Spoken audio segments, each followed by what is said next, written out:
Well, hey guys, welcome back to Waters Family Homestead. Well, I'm finally starting. It's a long process to get everything ready, but I'm starting on getting everything ready to start to install this off-grid power supply that I've got. So, what I'm doing now is taking all the wires that I made for here loose so I can have every battery separate. I'm going to test every battery, make sure they're still good, which they should be. I haven't suspected a problem, but just what I did was when I went from the deep cycle batteries to these off-grid batteries, I used the wires I already had made from the deep cycle, which were only about 12-14 inches long each, and I just bolted two of them together, to make them long enough to fit. Well, that wasn't the best idea in the world. It worked. But now that I'm going with a much better inverter, I want it done right. So I don't like having the junction here. Every time there's a junction, you have a failure point or a potential failure point. And you see they're starting to corrode a little bit and so on. So what I'm going to do is I bought new wire, which was extremely expensive, and new ends and some shrink tubing to go on each end after I get them crimped and brazed. So I'm going to take all this loose. I'm going to get this room cleaned up and get ready to put the new wires on. But I got to get the wires assembled first. The ends put on, the shrink wrap put on, all that good stuff. So that's what I'm working on. And this is going to be a multi-part video to where I do a little bit here and a little bit there. And I'm just going to put all the pieces together to make one video for you guys. But I appreciate y'all watching. And I'm hoping this video turns out to be a good, interesting, educational video for the DIY person out there, do it yourself. Hoping everything works out to where it's going to do the job that I want it to do. So we shall see. It's raining today, so I'm not going to set my camera up because this room is small. It's only like 5 by 8 or something. Barely enough room to work really in here. I don't have room to set the camera up. So with it raining, I'm not going to set my phone up out in the rain so y'all can see me work, but you will get a lot of hyperdrive or time-lapse video while I'm getting work done. But anywho, I'm gonna get to work.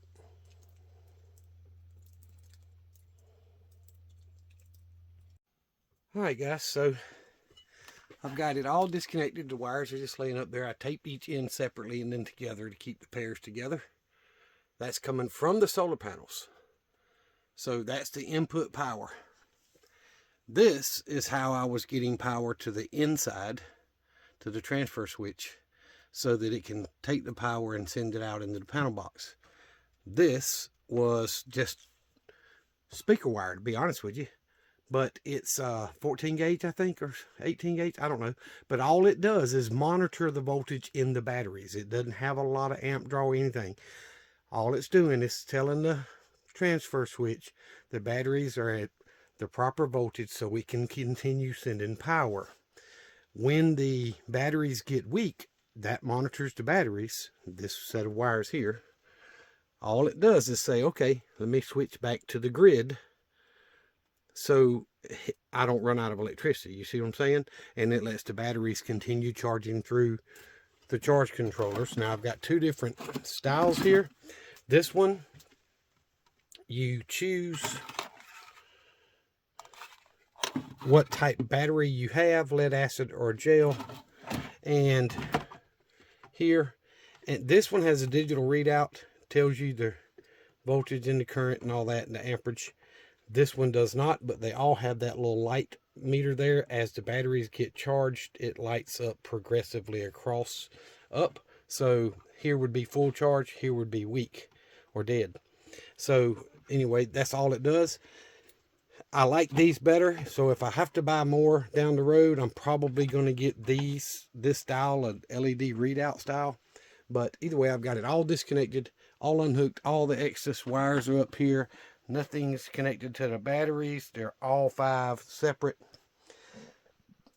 Like I say, I took my little fan down. I had that just to move air in here if I needed to. I planned on putting what I call a geothermal type cooling and warming in here, ventilation. What I plan on doing, and I'm not saying I'm not going to do it, I'm just haven't, is the exhaust would be up here, a 4-inch exhaust like dryer vent style metal to go out with a 1 or maybe 6-inch. So this fan will fit, it'll push the air out, and then at the bottom there would be an input with a fan and the same metal pipe to pull cooler air in and then exhaust out. And I was going to wire those up to just a regular old non-battery usage thermostat, so when it reached a certain temp it would bring on the fans and move air through, and then when it reached its, you know, the cooling point, it would turn off. And it's just a mercury switch, so it doesn't take batteries or anything. And of course the fans would hook to the battery bank. So that was my original idea. I even thought about, on the input side, taking my backhoe and burying a trench out, you know, out and back with some pipe, so that the ground could warm or cool this room. Because that, as the air travels through the pipe, the ground keeps it warm or cold, and then it blows it in through here. But I don't know if I'm going to do that, at least not anytime soon. Main thing for me right now is to get everything out that I don't need, so I can get this thing rewired and set up for the new inverter. And this one right here, I took out this shelf. You see all the extra lumber laying up here. So I took off this shelf. I don't really use it.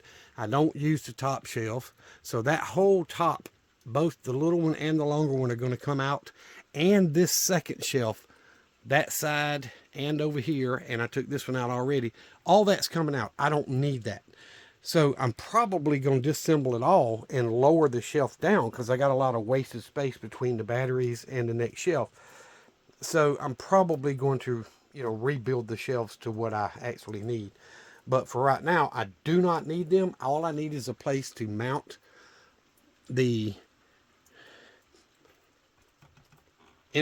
charge controllers and a place to mount the inverter. Now, I plan on putting my new inverter in the house, inside. So I'm just going to go from the solar panels into the charge controllers, and from the charge controllers to the batteries.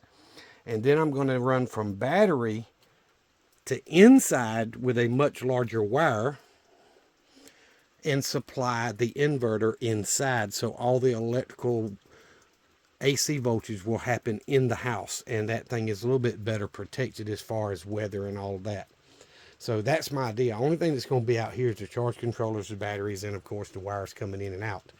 So anywho, I did buy a couple of these. Let's see if it'll even tell you on here. The fuses, yes, I don't think you can see that. Let's see, I know the light's getting in the way, but they're 300 amp fuses. So I'm going to put one on each leg, even though you don't really need it on the negative side. I want to be sure that I'm protected. And I melted a cheaper one that was an automotive style that was round. Let me see. My old inverter, about a year ago, when I basically quit using the system, the fuse link actually melted. You see here? It didn't blow the fuse. I broke that taking it apart. It did not blow the fuse. It just, I was drawing so much power, it got too hot and melted this Chinese cheap plastic. So anyway, I'm going to go with better wires, better connections, try to keep the heat of the voltage draw down. I don't know if I can, but either way, I'm putting 2 fuse links instead of 1 just to be safe. There's actually the other end of it. You see the fuse was still attached to it. It just melted the fuse link until I lost power. So all that's going to be swept up for trash. But I've got a lot of shelving to take down and all the little stuff to get out of here. I wish the rain would stop. Y'all see the rain? I don't know how well y'all can see it, but I know you see it coming off the building right here. So, and this is what I use for AC light. It's just a little desk clamp light that I plugged into my old inverter. So I always had a light when I needed it. And then this cord, you know, comes with a generator to plug in for 220, and it's got all the 110 receptacle plugs on it. So anyway, I've got a lot to do. I was actually going to hire a guy from work to help me, and I guess he got busy this weekend and couldn't, so I just decided, well, I can do a lot of this stuff myself without help. I'll just take my time. I've got to go get my 4-foot ladder so I can get up there and get the... See, I've already got it unscrewed here, but not on the back, so I can get that down and start taking all the rest of the shelves down. This is actually just a regular little cheap pull cord light fixture. I put a 12-volt bulb in, so this wired into my battery bank.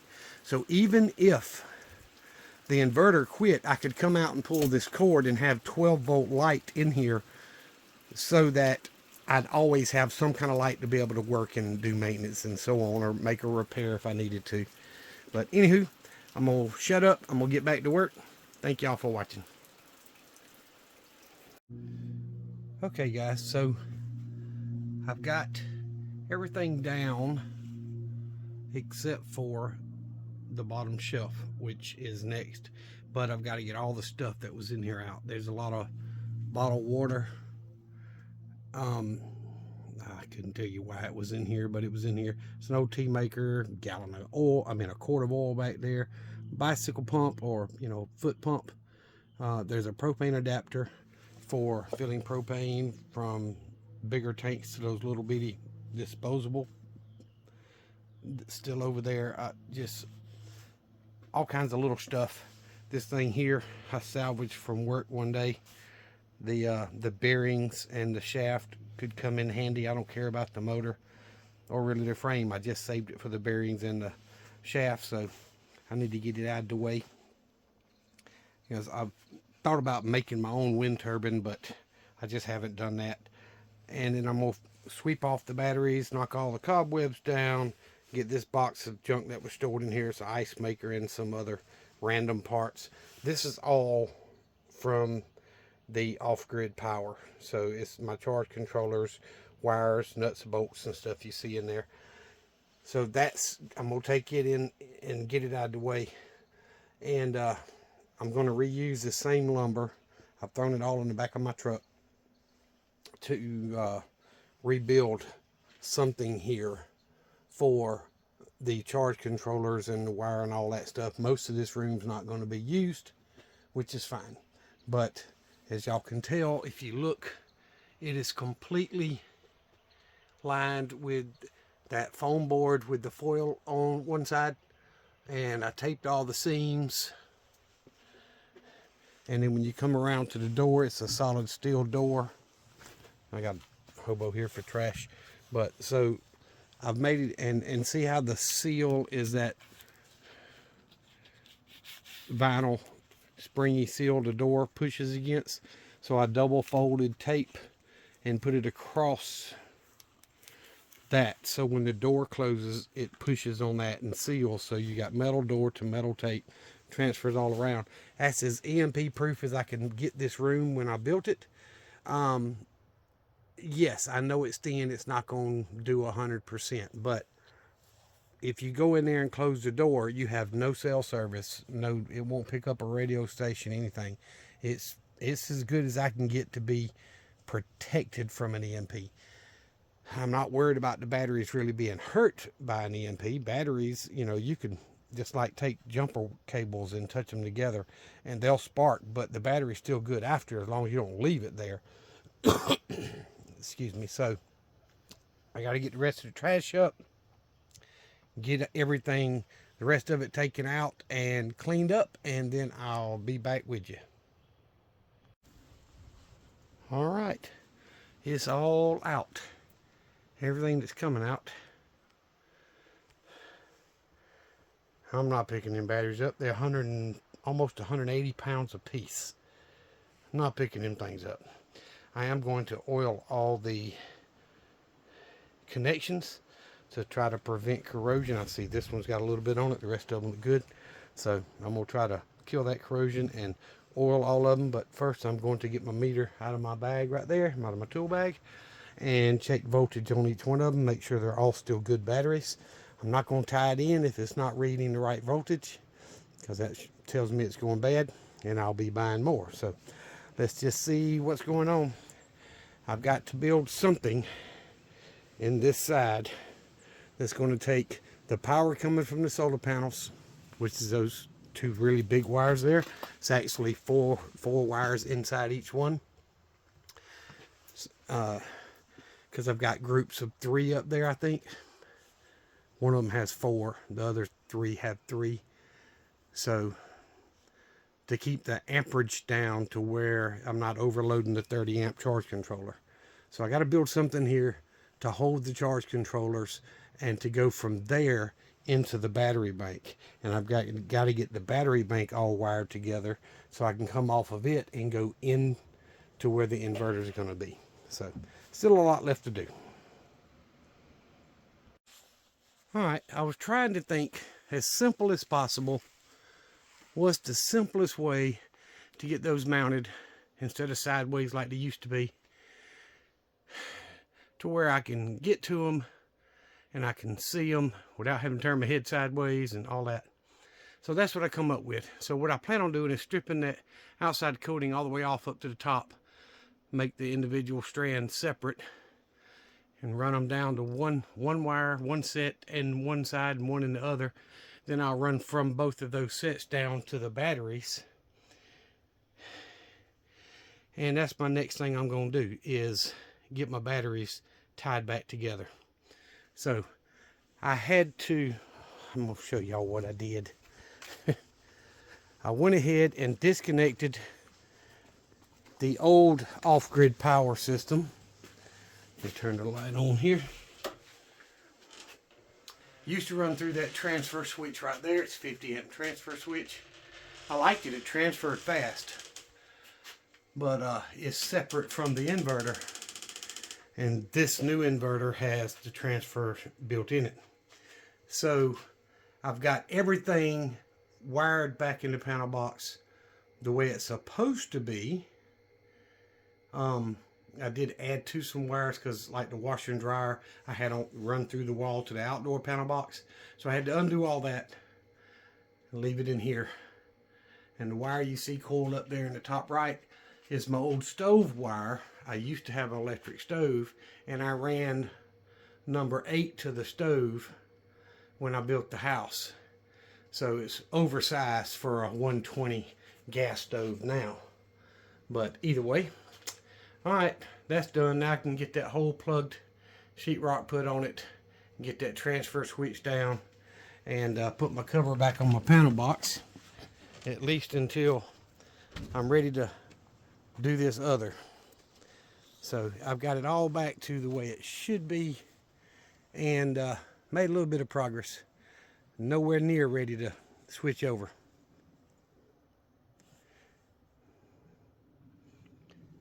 One thing I do need to do is on my outdoor panel, it's got the main on it, and it's got room for 2 double breakers in there, and one of them runs to my well, and one of them runs to my outbuildings, these buildings, and the classroom. Now, since they're different directions, I put a piggyback double on one side and a regular double on the other. I need to get another piggyback. I guess I could open that up and show y'all what a piggyback breaker looks like. So this is called a piggyback, where you turn it from 2 that are tied together to these 2, and these outside 2 are tied together. So that's like having 2 separate breakers, which it actually is, but it's just built into the space of 2. So as you see, I've got the classroom on the range on here, and I've got my well on here, and then the dryer and my outbuildings, both those buildings, are on this one, which I got to turn back on. So That's a 60, which is plenty big enough to handle that stuff. I don't run it all at the same time, so it's not that big a deal. But anyway, I've got it all back hooked up and going. I just need to get cleaned up now, get the rest of this lumber taken care of, and my ladders and stuff put up, because I don't want to get caught with dark. I've got probably another hour and a half maybe. It's really overcast, cloudy today, so I don't want to get caught having to work in the dark tonight and then got to get up and go to work in the morning. So that's what I'm working on. I'll be back.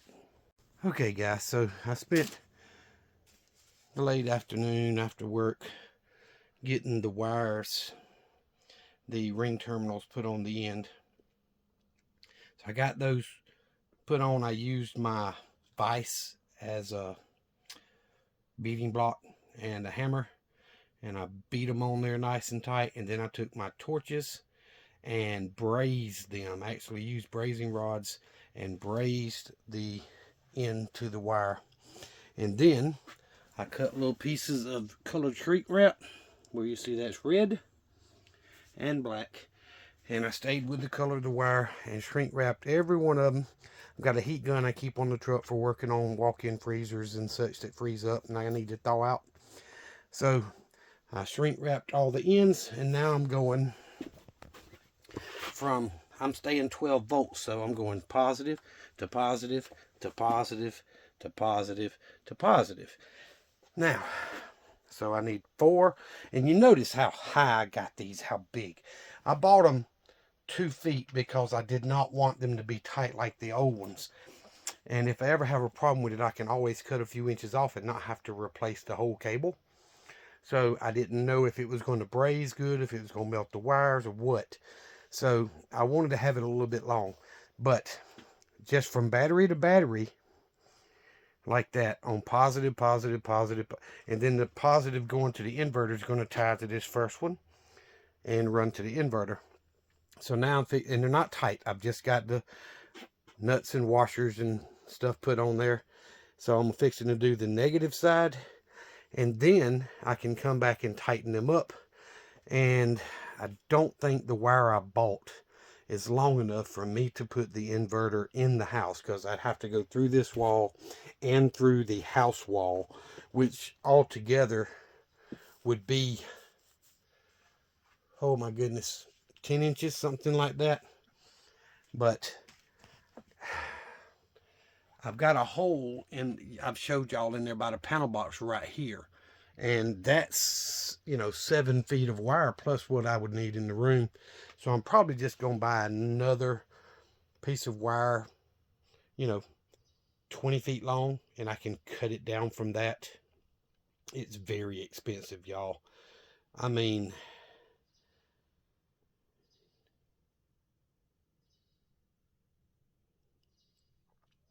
I bought 20 foot of each of this red and black, and I'm buying it from a different place this time because I found a cheaper place. But this wire cost me well over $200 for 20 feet of red and 20 feet of black. So I can just go get black and put the red shrink wrap on the end of it if I need to identify it being the hot wire.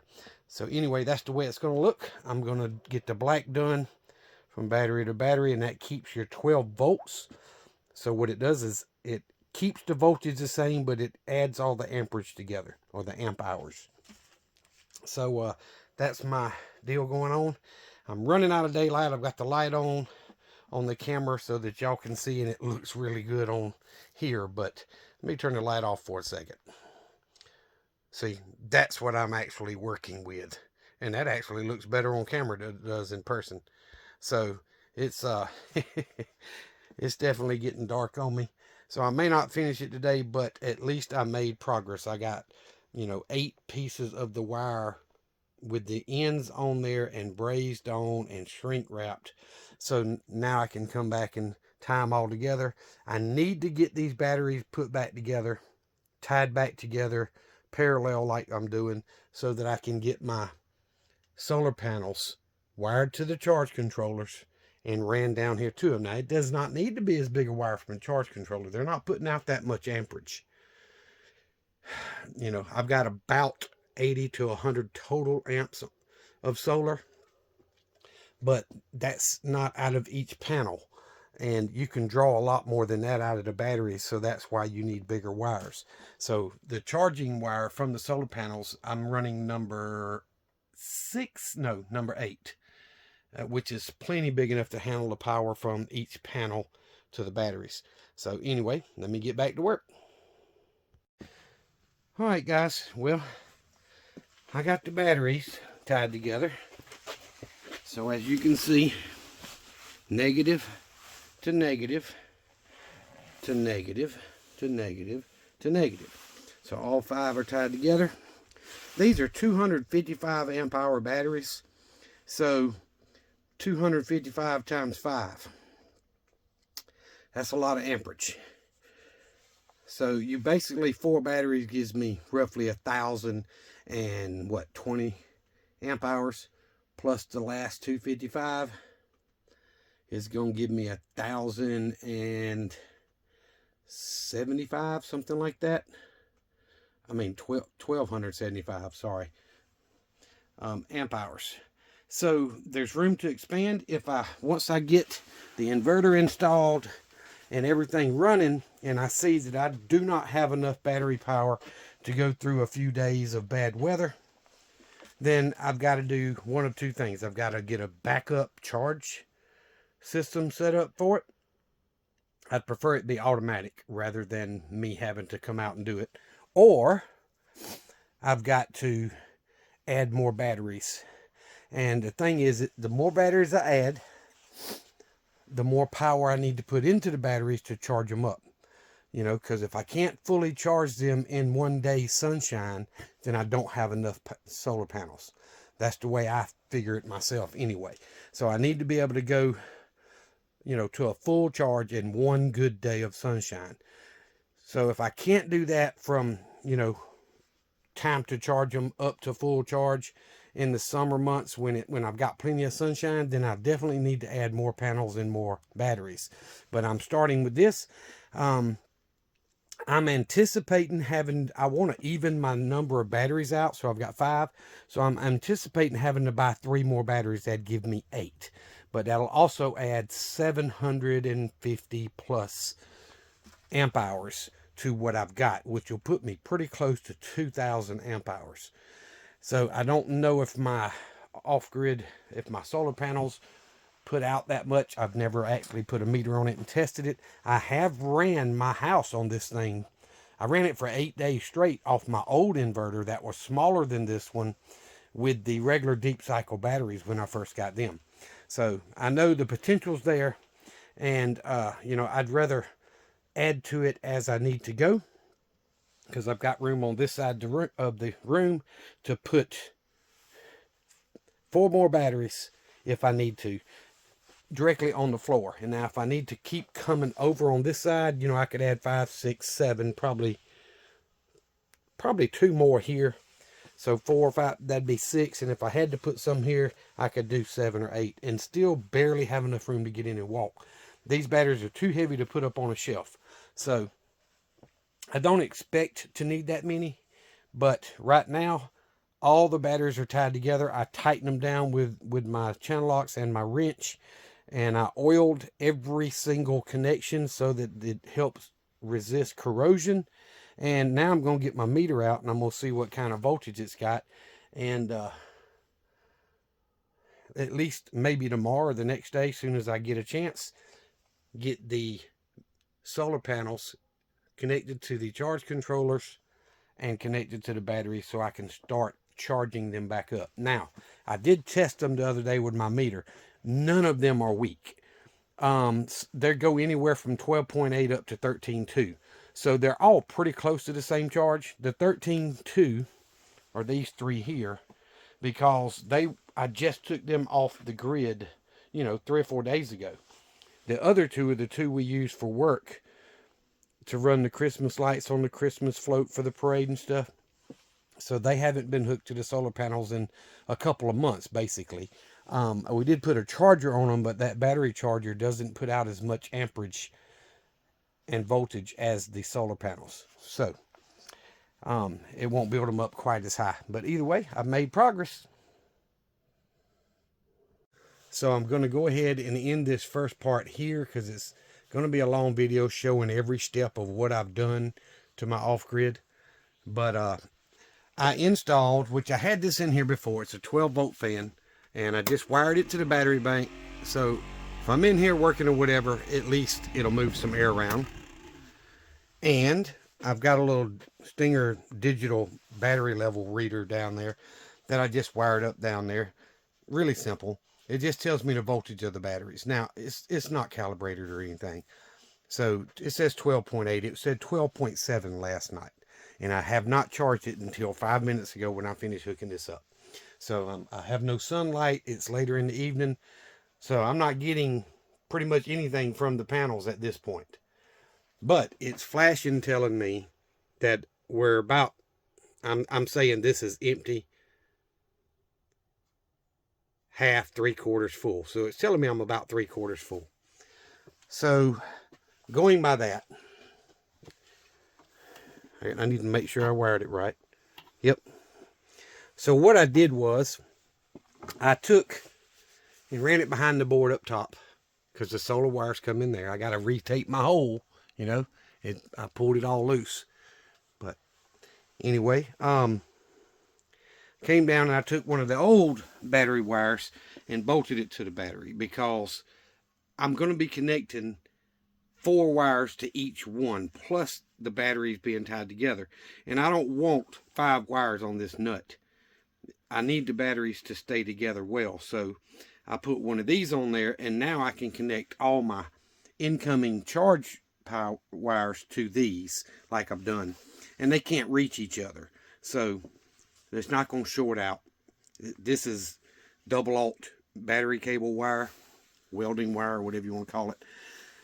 So I've got them all tied together, running parallel. I'm not connected to the inverter, any of that. I haven't got that far yet, but I am working on getting my panels wired in so I can get my battery bank fully charged before I even hook up the inverter. So, and they're about, I mean, technically they're full charge now. 12.6 on this and 12.8 on the other one. And like I said, they have not been charged in weeks. So they're sitting there holding their normal full charge.